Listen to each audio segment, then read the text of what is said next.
This episode may contain stories of domestic violence. Please be advised.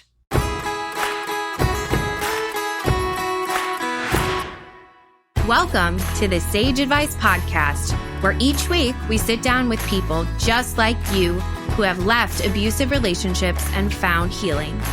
Don't forget to check out our website, sage.community, because together we can survive abuse with grace and empathy. Now sit back and get comfortable. The Sage Advice Podcast starts right now. Hey everyone, it's Erin from Sage. Welcome back to the second part of our group discussion with Eva and Kay. If you forgot what happened last week, go back, take a listen. We cover a lot of different topics, mostly around how to deal with an abusive partner when you have children involved. This week, we are excited to get started. So let's jump right in to part 2 of our group discussion with Eva, Kay, and myself. Thank you. You know, one thing I'm thinking too is, like, I wish I would have said that on the last podcast I did with Erin is, about advice for people. I had talked about, like, keeping track of things, like notating things, because I did a lot of that. And that's what helped me. It felt like even if I had no idea what I was going to do with it at the time, I felt I was doing something towards a goal, you know?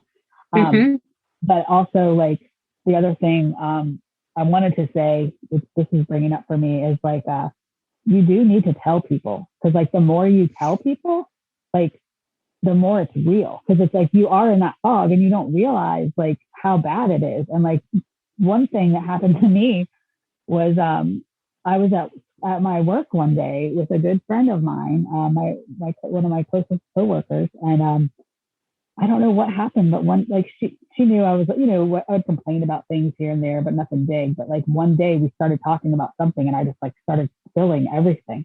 And after, like, 20 minutes, she was, like, sitting there looking at me, like, completely stunned, like, about to cry. She's like, "Oh my God, like, this is what you live with? Like, are you kidding me?" And I was like, "No, like, that's the truth. And it's really horrible. And I'm trying to figure a way out." And it was just like, at that point, it was just like, wow, like, she knows a lot now. And she right away thinks this is bad too. And then you tell another person and another person, and just makes it more real. And it's like, motivates you more to, like, help yourself and to get out of it. And it feels good to get off your chest too. My moment. Well, it validates too what you're going through. Exactly. It validates it. It makes you see that you're not just being overreactive or something. But this sucks. So for every person that doesn't want to believe, or they want to take that oh, this person's so great, they would never do that to you. Like, there's 10 more that, like, will believe you and will be your friend and will listen. And so helpful. So helpful. For me, it was when I went to the police station and had to sit across from detectives and tell everything from start to finish. And that was the first time I had heard everything from start to finish, and really sat down and thought back, how things wove into each other. And, I'd start remembering things that I had totally blocked out of my mind, because that's very normal when you're going through traumas, to just block things as they happen. But it was that moment. And then I got into the car, and when you fill out a police report, we talk about that with Detective Meg. She comes on in 2 episodes. But when you fill out a police report, they call victims advocacy, and, just based on their police report and your interview, they decide whether they should call you or not. And this woman called, and she goes, "This is very scary." And I freaked out. I think I called Eva, like, "Oh my God." She said it was really scary. She's scared. She's scared. Yeah, she's scared. I should be scared. Oh my God, I'm scared. But I wasn't. I think you block being scared because you have to, because it's too much to think about, to add, like, constant scariness. So you kind of downplay it a little bit. Right. Like, also, as far as, like, the notes that I was taking and stuff, it's also helpful for in the future, because typically, I think you had said in an earlier show, Erin, that, like, it takes 7 times to actually leave. At least. Yeah. And I've heard that a lot too. And, I think I've left in my head a lot. Maybe is what happened. But once I finally got him out and not went back, I have, went full steam ahead. I got the protective order, like all of that. And, I have this like, a year and a half worth of journal entries that I wrote, plus saved text messages and all kinds of stuff like that. And like in the very beginning, it was hard. And it was like, you could almost feel like that if I see him or talk to him, like I might go back, and, all you have to do is read one of those because it like clears that fog again. Cause like you're in that fog and at the time and just write it down what you were and thinking. put the date and time when you write things down, put the date and time. I did. Because people will argue over dates, but they can't once you tell them. Go ahead. I did it in an email to myself. So it was like digitally stamped with the time. Yeah. So Now, that's a good idea. Also, in reference to what you're saying too, though, about finding it, that's exactly what was going through my head. One thing that sometimes we forget we can do, we'll start writing notes or we'll have a journal and we think we have to keep everything together. If a woman needs, or a man, if anyone in this circumstance needs to, write these notes and keep them at work. Exactly. Keep them. Write them in code to yourself if you need to. I had it on a secret email that he didn't know anything about email anyway, but I kept it on my phone that he could then unlock my phone and like, I just like a hidden email on there and just writing it to myself. You just have if you're having that privacy is essential. Yeah. Well, if you're saving text messages, take a screenshot of them and send them because that way the date and time that they sent it to you is on there. I also got hundreds. It was awful. I got an app that it was free and it wasn't free. It was like $5. It was like the only app. What's the name of it? Text collector, I think.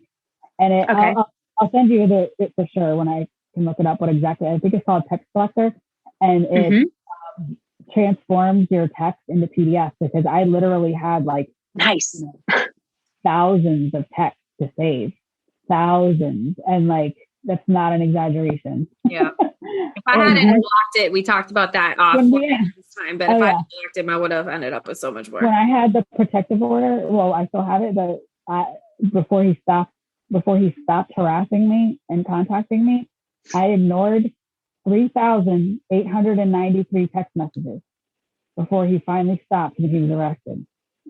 Good God. And, Aaron and I were just talking the other day, and this is what you probably saw in your text messages. I'm curious to see if you did. Is there's a circle of manipulation that people will do, and they'll start out being very loving to you. I love you. I'm sorry. I miss you. What was I thinking? Right. But then when that doesn't work, or like if you're ignoring text messages, then they'll go into the anger. Yeah. And well, actually, excuse me, but after the lovey-dovey, then they go into, I'm just misunderstood. I'm sorry. Then they can go into the anger, but then it all circles right back around to that lovey-dovey thing. So they go through anger, trying to get your sympathy, and then trying to be, the love of your life. Yep. And they'll just move between those. When you don't respond. Oh, yes. Yeah. And they know. And if you see them, Aaron and I used to talk about this. As a matter of fact, when you hit certain phases, that here comes the anger, or here comes the sob story. Oh, yeah. And when I found out I was doing this, I got some anonymous messages. And it took about an hour of ignoring the first message for the anger to start coming in. Well, I guess you don't care that I'm sorry. It was not at all surprising. But to other then their whole didn't know this has been hurting me so bad. Yeah. Right. The other people who didn't know it, they thought, oh my gosh, she's so sorry. Forgive him.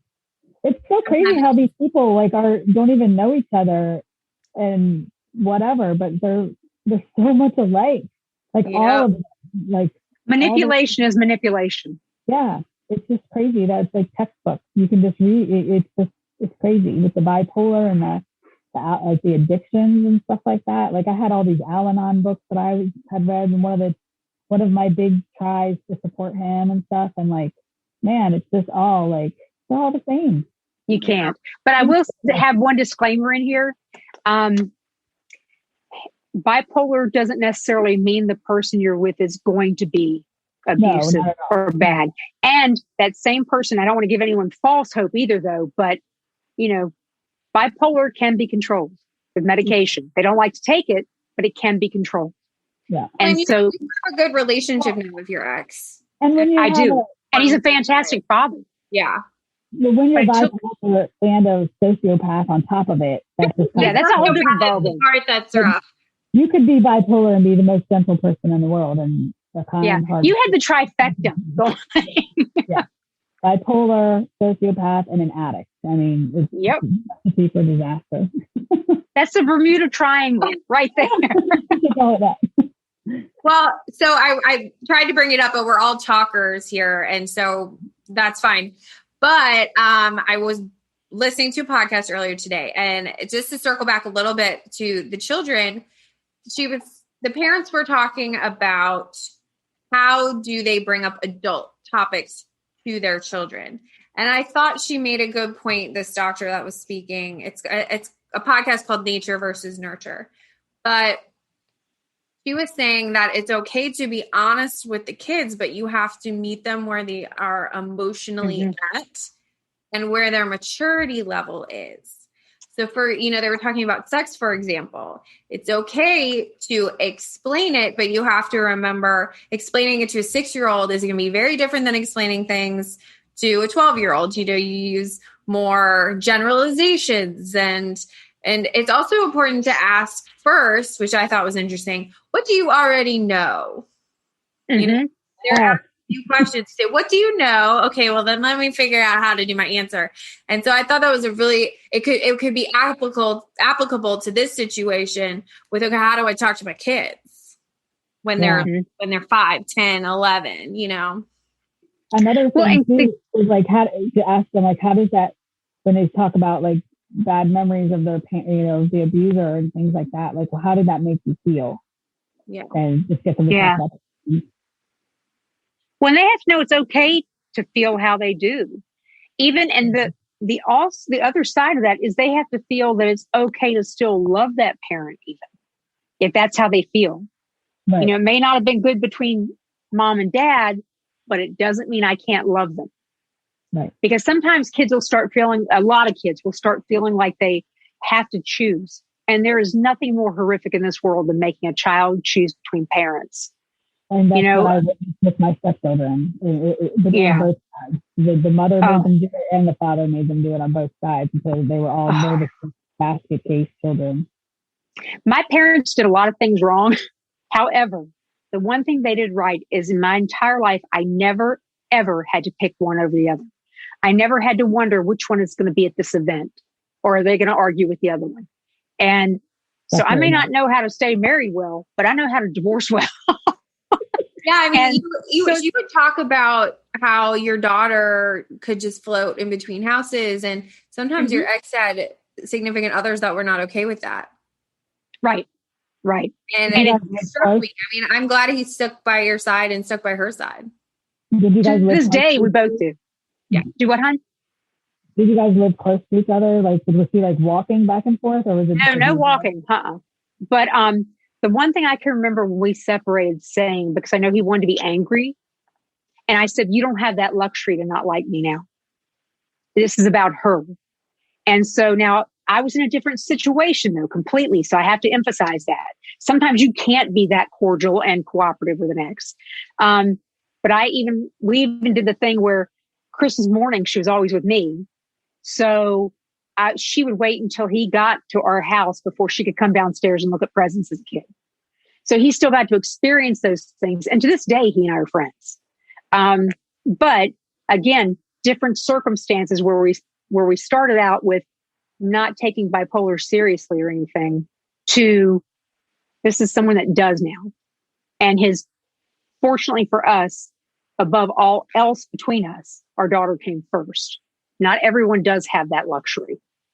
Well, and I think if you're put the kids first, no matter what, right? And if they can't put the children first, then it's not worth your energy. Well, and you still need to though. If they can't, you still need to.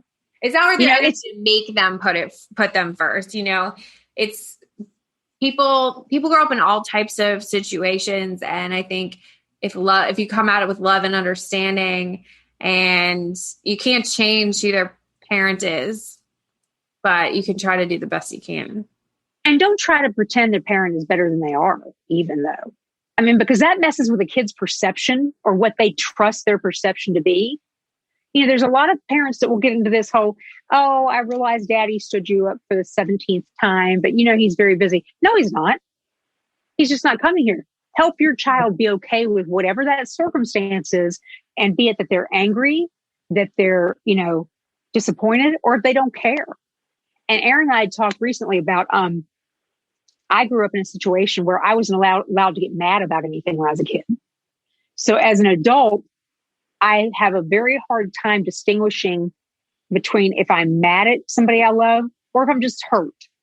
Usually I internalize it and think no matter what they do, they've hurt me. Until one day it dawned on me, I'm not hurt, I'm pissed.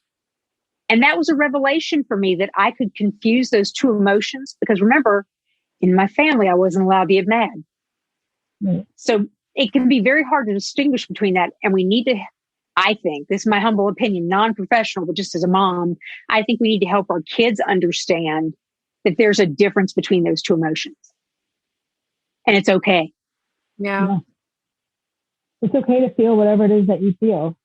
And then, you know, we have to deal with it from there, you know, whatever you feel is best. And it's better to have at least one stable parent that's not messing with their head, even if they have one that is. And it's not your job to make the other person look better than they do. Yeah. I could go on forever about that. I could too. Yeah, I was really struck by that interview today when she said that you have to meet them where they are when you're explaining things, because I have also seen it where people go a little too far with explaining things to kids that are a little too young. Telling them adult things that they don't need to worry about. And right. And I think that comes with your healing process and your maturity level.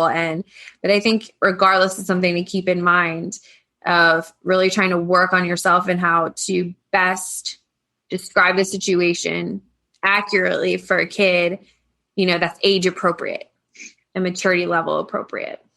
And let them ask the questions. They can lead you to what level they're on, you know? And they have questions that you will never think about until they ask it. This random thing. Like, how did you know that? Yep.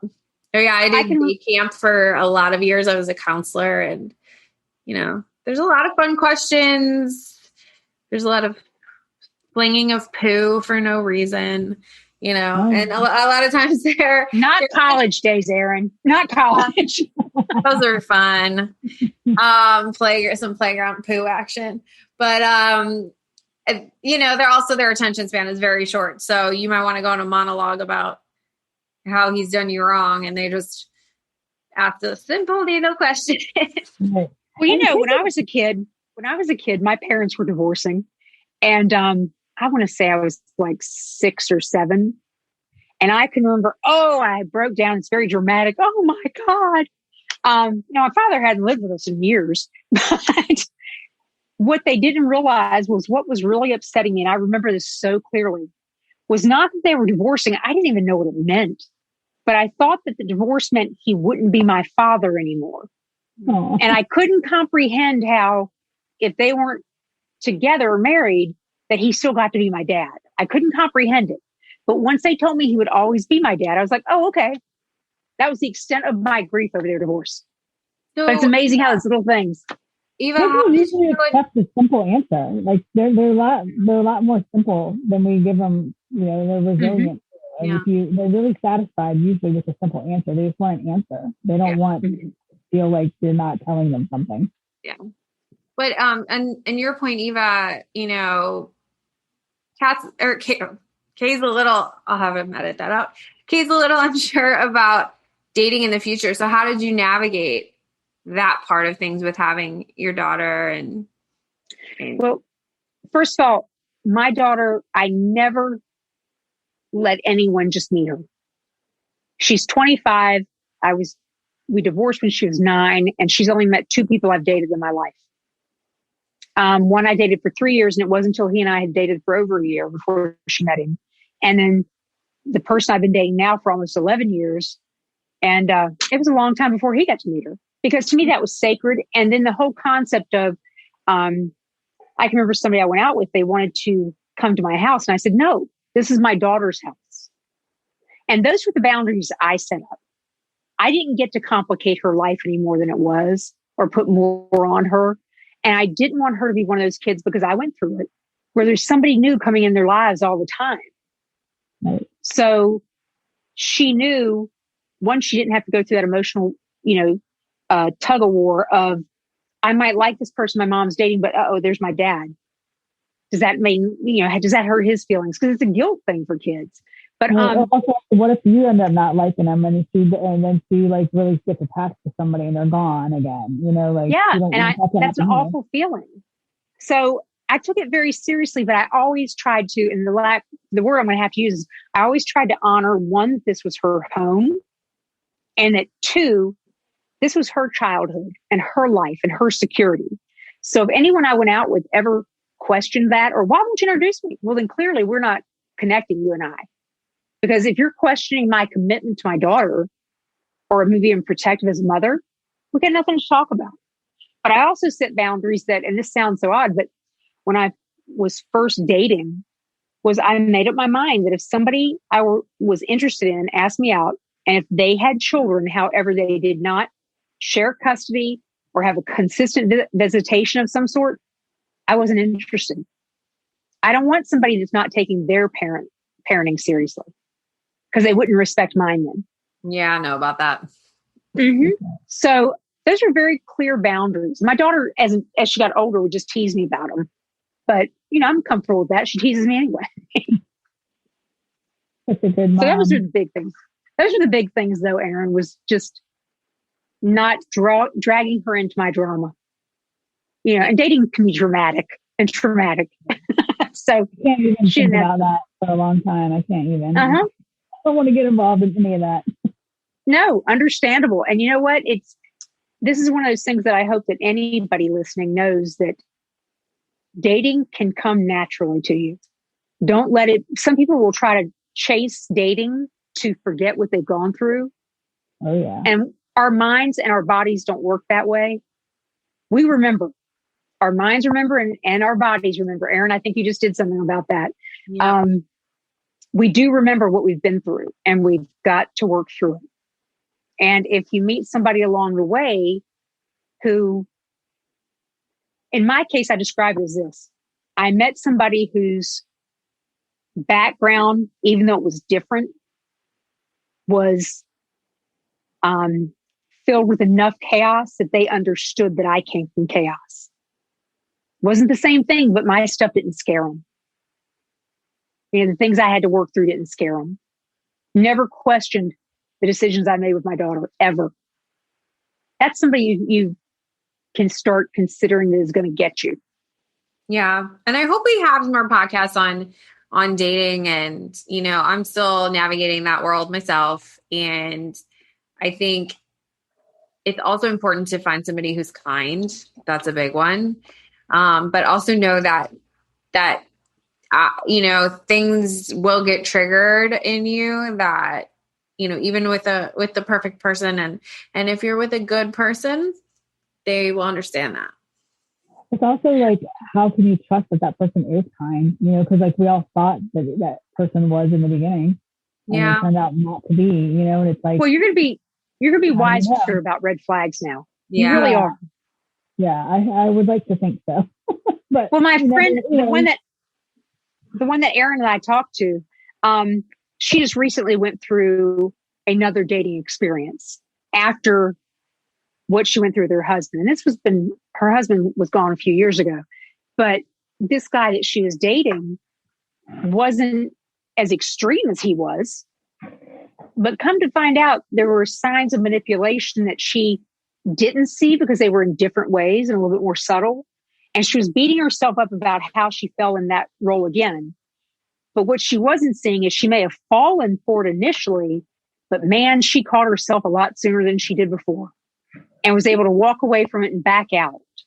That's why I said you got to give yourself a pat on the back for, you may not necessarily be, oh, I can tell it in every person I see, whether they're psycho or not. No, you can't. None of us can. Well, and don't expect yourself to be perfect either.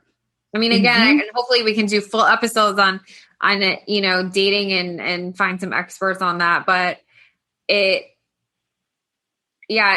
just trust your instincts and rebuilding your self-awareness, rebuilding your intuition, leading with your brain and those red flags. But there's also, you know, you learned a lot going through what you went through.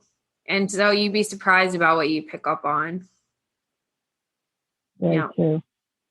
So, and you know, I don't know if I've said this before, and it sounds so weird. I think I may have said this before on one of your podcasts, Erin, but not everyone, but you can eventually get to a place where you're not grateful for what you went through, the situation, but you're grateful for the experienced lessons.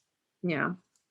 Because those lessons that I learned throughout the situations in my life, I wouldn't want to trade those lessons for anything, because they helped me meet wonderful, amazing people like y'all. Whereas if I hadn't been through them, I may not get it. You know, so you'll never be grateful for what you went through, ever. But the lessons you learn can be invaluable. Yeah. So we are actually running low on time here. We did 2 whole episodes together today. So Ooh. I know, and we could probably talk for 2, 3, 4, 5,000 more. But so, you know, on the topic of children, because that's kind of been the theme for these episodes, you know, what would you tell yourself? We'll try that. What would you tell yourself going in the thick of it about, you know, the future and, you know, how to help yourself and how to help your kids? And now I threw one at you. Going as the mother through it, or if you were still a kid going through it yourself, which one are you asking? Oh, you can do both. I'm interested. You mean like our present self, what would we tell ourselves about how to move forward from here? Mm-hmm. I would tell myself, just keep doing what I'm doing, you know, do whatever you can to keep your kids safe and protect them no matter what, and keep him away. As sad as that is, that's the truth for me. Like, he's not good for them. He's not good for any child, and he's not good for society in general. I mean, there's been people, you know, that have told me that he's just a ticking time bomb, and whoever he's around is in danger, and he's just not good to be around. And I just have to keep reminding myself of that, and that I'm doing what's right for my kids, and their health and safety is number one, and keep them safe, keep them away from him, and continue to encourage a healthy life for them and be a good role model for them, and show them that you can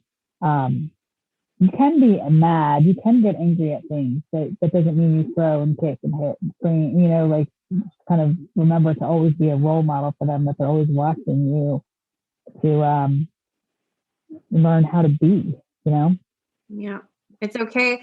In that same podcast, The Nature Nurture, teaching our kids how to be okay alone in the era of technology is something that, you know, as a society, we need to encourage more, because kids need to be okay to work through their feelings by themselves. And I just thought, you know, when you said that, that's what came to mind, and thought it was a good note to give. One of the biggest disservices I think we do to our children is not teaching them or helping them learn how to be alone. Yeah. In response to your question, Erin, the one thing that I would tell myself or anyone else, and this is kind of something I lived by and I still do, is any situation that I was facing, I would ask myself, what's in the best interest of my daughter? And no matter what the situation was, if I used that as my answer, I was always right.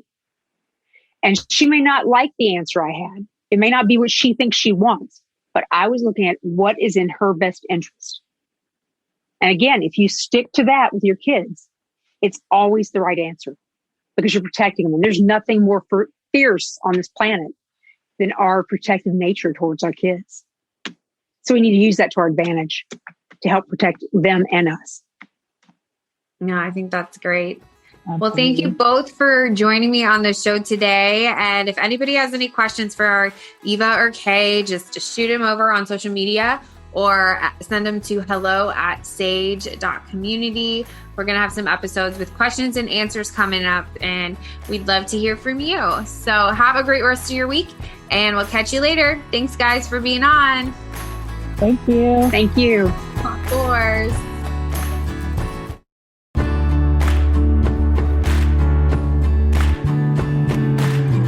Well, that's our show. Thanks for listening.